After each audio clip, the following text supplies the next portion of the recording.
चलिए बच्चों, कैसे हो आप लोग। तो आज आपके लिए लेके आए हैं क्लास 10 के लिए इकोनॉमिक्स का बहुत इंपॉर्टेंट क्वेश्चन है चैप्टर 1 का, और जो बार बार एग्जाम में पूछा जाता है।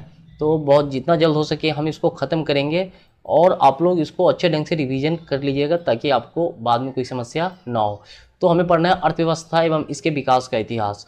इसमें पहला क्वेश्चन है, इनमें किनको प्राथमिक क्षेत्र भी कहा जाता है। देखिए क्वेश्चन कितना बार पूछे हुआ है, लगातार पूछे हुआ है ना। प्राथमिक क्षेत्र कहा जाता है, तो याद रखिएगा कृषि क्षेत्र को प्राथमिक क्षेत्र भी कहा जाता है। 2 नंबर देख लेते हैं, इनमें से कौन से देश में मिश्रित अर्थव्यवस्था है। 2 नंबर सवाल है, तो याद रखिएगा भारत में मिश्रित है, पूंजीवादी और समाजवादी दोनों है। ठीक है, चलिए तो 3 नंबर देखते हैं, भारत में योजना आयोग का गठन कब किया गया। भारत में योजना आयोग का गठन 15 मार्च 1950 को किया गया था। कब? 15 मार्च 1950। 4 नंबर क्वेश्चन क्या है, जिस देश की राष्ट्रीय आय सबसे अधिक होती है वह देश क्या कहलाता है। तो विकसित, है ना। चलिए, कम होती है तो अविकसित, ज़्यादा है तो विकसित, यानी कि ज़्यादा है। अधिक आय अधिक है, अधिक का मतलब विकसित हो गया। चलिए 5 नंबर देखते हैं, इनमें से किसे पिछड़ा राज्य कहा गया है। तो याद रखिएगा हमारे बिहार को पिछड़ा राज्य। देखिए क्वेश्चन कितना ज़्यादा बार ये सब क्वेश्चन पूछे हुआ है। शेयर बाजार का नियामक संस्था क्या है। शेयर बाजार का नियामक संस्था सेबी है। क्या है? सेबी। चलिए, भारत में किस राज्य की प्रति व्यक्ति आय सबसे कम है ना। किस राज्य की? तो बिहार की।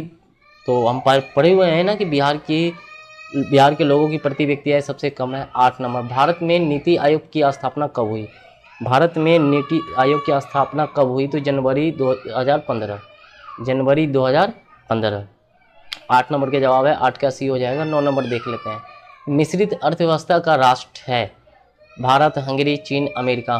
तो भारत है ना। मिश्रित अर्थव्यवस्था तो भारत में ही है।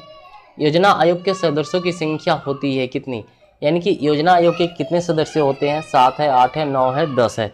10 नंबर क्वेश्चन का जवाब क्या हो जाएगा।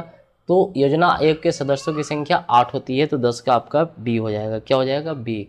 11 देख लेते हैं, बिहार में जीवन यापन का मुख्य साधन क्या है। कृषि, उद्योग, व्यापार, इनमें से सभी।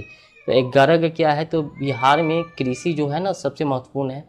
12 देख लेते हैं, देश में सब्जी के उत्पादन में बिहार का स्थान है, पहला, दूसरा, तीसरा, चौथा। 12 नंबर सवाल का क्या हो जाएगा, तो ये दूसरे स्थान पे हम लोग आते हैं।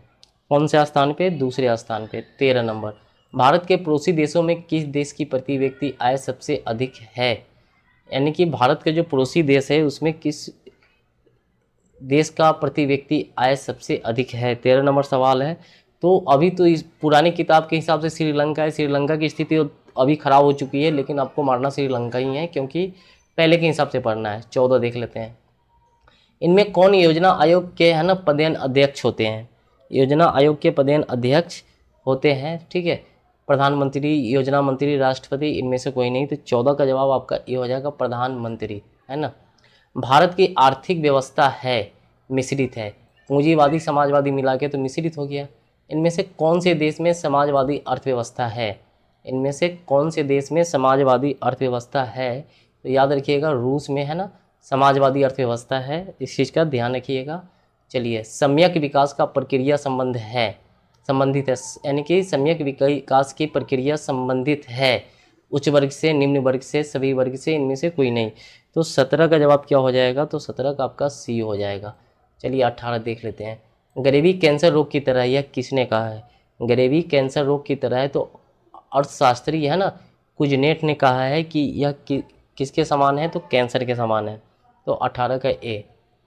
19 देख लेते हैं, किस क्षेत्र को द्वितीय क्षेत्र कहा जाता है। उद्योग धंधे को द्वितीय क्षेत्र कहा जाता है, तो इसका ऑप्शन सी हो जाएगा। चलिए, 11वीं पंचवर्षीय योजना की अवधि क्या थी, यानी कि 11वीं पंचवर्षीय योजना कब शुरू की गई, ठीक है। तो 20 नंबर सवाल है, तो 20 का आपका डी हो जाएगा, 2007 से 2012। चलिए, यानी कि 5 साल के लिए जो प्लान बनाया जाता है। 21 नंबर देख लेते हैं, किस क्षेत्र को तृतीय क्षेत्र कहा जाता है। तो सेवा क्षेत्र को तृतीय क्षेत्र कहा जाता है। एक अर्थव्यवस्था का सीजन क्या होता है। 22 नंबर सवाल है, तो याद रखिएगा प्राकृतिक संसाधन, भौतिक संसाधन, मानवीय संसाधन सभी होगा। 23 राष्ट्रीय विकास परिषद का गठन हुआ था 1951 में, 52 में, 54 में, 56 में। 23 नंबर के जवाब आपका बी हो जाएगा, 1952 में। चलिए 24 देख लेते हैं, किस अर्थव्यवस्था में उत्पादन के साधनों पर किसी व्यक्ति या निजी संस्था का अधिकार रहता है। 24, तो 24 का आपका ये हो जाएगा पूंजीवादी जो अर्थव्यवस्था होती है ना, उस पर निजी लोगों का, है ना, अधिकार होता है, निजी लोगों का, सब कुछ निजी लोगों का होता है उसमें। ठीक, चलिए 25 देख लेते हैं। भारत की प्रथम पंचवर्षीय योजना का कार्यकाल था। 25 नंबर सवाल है, तो 25 का बी हो जाएगा 1951 से 56। चलिए, आर्थिक संरचना का एक मुख्य अंग है, आर्थिक संरचना का मुख्य अंग है शिक्षा, स्वास्थ्य सेवाएं, यातायात एवं संचार, इनमें से कोई नहीं। तो 26 नंबर का जवाब आपका क्या हो जाएगा, तो 26 का हो जाएगा यातायात एवं संचार।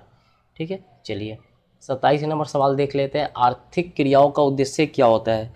आर्थिक क्रियाओं का उद्देश्य होता है जीविकोपार्जन, तो 27 का ये हो जाएगा। 28, पशुपालन एवं मत्स्य पालन किस क्षेत्र का अंग है? तो प्राथमिक क्षेत्र का, पशुपालन हो, मछली पालन हो, कृषि हो, या प्राथमिक क्षेत्र में सब आते हैं।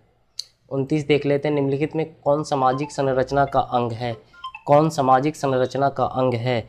29 नंबर सवाल है, तो 29 का आपका शिक्षा एवं प्रशिक्षण, स्वास्थ्य सेवाएं, आवास, इनमें से सभी, तो इनमें से आपका सभी हो जाएगा। क्या हो जाएगा, तो इनमें से आपका सभी हो जाएगा। चलिए 30 नंबर सवाल देखते हैं। सामान्यतः किसी देश के विकास का स्तर किस आधार पर निर्धारित किया जाता है? प्रति व्यक्ति आय, साक्षरता दर, स्वास्थ्य की स्थिति, इनमें से सभी। तो 30 का जवाब आपका क्या हो जाएगा, तो 30 का आपका डी हो जाएगा, इनमें से सभी। चलिए अगला क्वेश्चन देख लेते हैं। प्राथमिक क्षेत्र में कौन सी आर्थिक क्रियाएं होती है? कृषि, खनन, पशुपालन, इनमें से सभी। तो 31 नंबर का जवाब आपका क्या हो जाएगा, कृषि, खनन, पशुपालन, इनमें से सभी। तो 31 का जवाब आपका डी हो जाएगा, इनमें से सभी होता है। ठीक है, प्राथमिक क्षेत्र में। देखिए ये सब क्वेश्चन कितना बार पूछे हुआ है। समाजवादी अर्थव्यवस्था का गुण है निजी लाभ, मूल्य तंत्र, सामाजिक कल्याण, साधनों का निजी स्वामित्व। समाजवादी जो होता है ना, वो समाज के लिए होता है, तो ऑप्शन सी ए समाज के कल्याण के लिए होता है। तो चलिए 32 का सी हो गया। 33, विकसित देशों की आय में वृद्धि के लिए किस पद का प्रयोग होता है?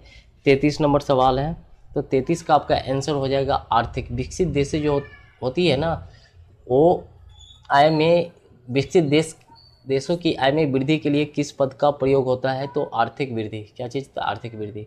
चलिए, बिहार के आर्थिक पिछड़ेपन का प्रमुख कारण क्या है?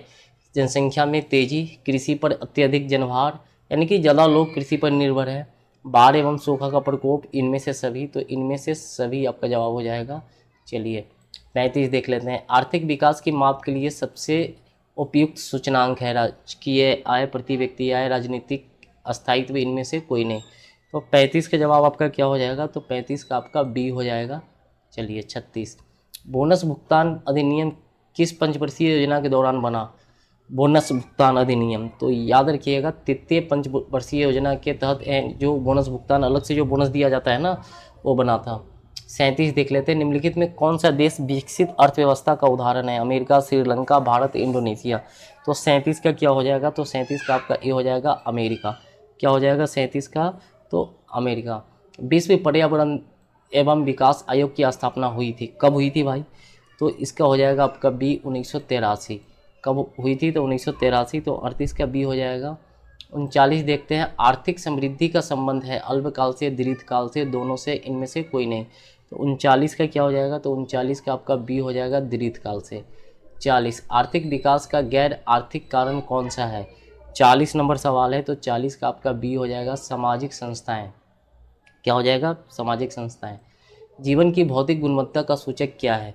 41 नंबर सवाल है। ठीक है, तो 41 का डी हो जाएगा, यानी कि इनमें से सभी, यानी कि जीवन प्रत्याशा, शिशु मृत्यु दर, मौलिक साक्षरता, इनमें से सभी हो जाएगा। चलिए, आर्थिक विकास संबंधित है, आर्थिक विकास किससे संबंधित है? 42 नंबर सवाल है, तो 42 का आपका सी हो जाएगा, ए और बी। चलिए 43 देख लेते हैं। एक समाजवादी अर्थव्यवस्था में सबसे अधिक बल किस पर दिया जाता है ना? तो 43 का जवाब आपका क्या हो जाएगा, तो लोक कल्याण पे। एक समाजवादी में लोक कल्याण पे ज़्यादा ध्यान दिया जाता है। 44 देख लेते हैं। भारतीय योजना आयोग के प्रथम अध्यक्ष कौन थे? भारतीय योजना आयोग के प्रथम अध्यक्ष कौन थे? पंडित जवाहरलाल नेहरू। तो 44 का सी हो जाएगा। 45, निम्नलिखित में कौन आर्थिक आधारभूत संरचना का घटक है? 45 नंबर, तो वित्त है। चलिए 46 देख लेते हैं। अर्थव्यवस्था के किस क्षेत्र से हरित क्रांति संबंधित है? तो प्राथमिक क्षेत्र से संबंधित है हरित क्रांति, तो खेती के लिए किया जाता है ना। चलिए 47 देख लेते हैं। ऑपरेशन फ्लड है डेयरी विकास से, यानी डेयरी का मतलब दूध उत्पादन से। 48 ब्रटलैंड आयोग संबंधित है, ब्रटलैंड आयोग संबंधित है ना, क्या चीज़ से, तो सतत विकास से, सतत विकास से। 48 का आपका सी हो जाएगा। 49 प्रथम राष्ट्रीय मानव विकास रिपोर्ट किस प्रधानमंत्री के कार्यकाल में जारी हुआ, तो 49 का क्या हो जाएगा, तो 49 का सी हो जाएगा, अटल बिहारी वाजपेयी।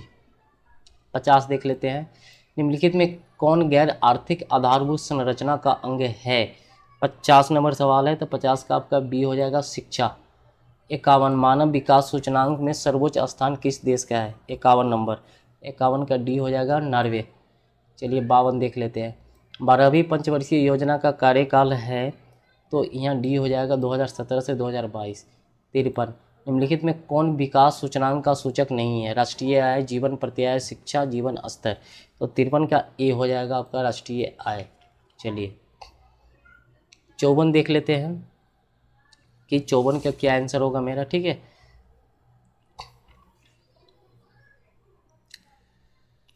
राष्ट्रीय मानव विकास सूचकांक में किस राज्य का दर्जा सबसे ऊपर है, 54 नंबर है ना, तो केरल सबसे साक्षरता दर इसी का है ना। चलिए 55 देख लेते हैं, निम्नलिखित में कौन द्वितीय आर्थिक क्रिया से संबंधित है, द्वितीय आर्थिक क्रिया से संबंधित है, तो उद्योग धंधे। चलिए 56 देख लेते हैं, समाज की सभी आर्थिक क्रियाओं का योग क्या कहलाता है, 56 नंबर, 56 का क्या हो जाएगा, तो 56 का डी हो जाएगा। चलिए 57 देख लेते हैं, बिहार के विकास के बिना भारत का विकास संभव नहीं है, यह कथन किसका है, ये 57 नंबर सवाल है, ठीक है। तो 57 का होगा, APJ अब्दुल कलाम जी ने कहा था। 58 देख लेते हैं, कृषि का विकास करना किस पंचवर्षीय योजना का मुख्य उद्देश्य था, 58 नंबर सवाल है, तो 58 का जवाब होगा पहला। 59 देख लेते हैं, मानव विकास रिपोर्ट का प्रकाशन किसके द्वारा किया जाता है, 59, तो 59 का ये हो जाएगा, WTO के द्वारा। भारत की सबसे अधिक प्रति व्यक्ति आय वाला राज्य कौन सा है, बहुत अच्छा सवाल है, तो याद रखिएगा गोवा, जहाँ की प्रति व्यक्ति आय सबसे ज़्यादा है, कम तो बिहार ही है, ठीक है। तो चलिए चैप्टर 1 इकोनॉमिक्स का चैप्टर 1 आपका कंप्लीट हो गया, इसे आप कंप्लीट कर लीजिए, और जाने से पहले चैनल को आप लाइक ज़रूर कीजिएगा, सब्सक्राइब नहीं किए तो सब्सक्राइब जरूर कीजिएगा, ताकि आने वाला नोटिफिकेशन आपको मिलता रहे।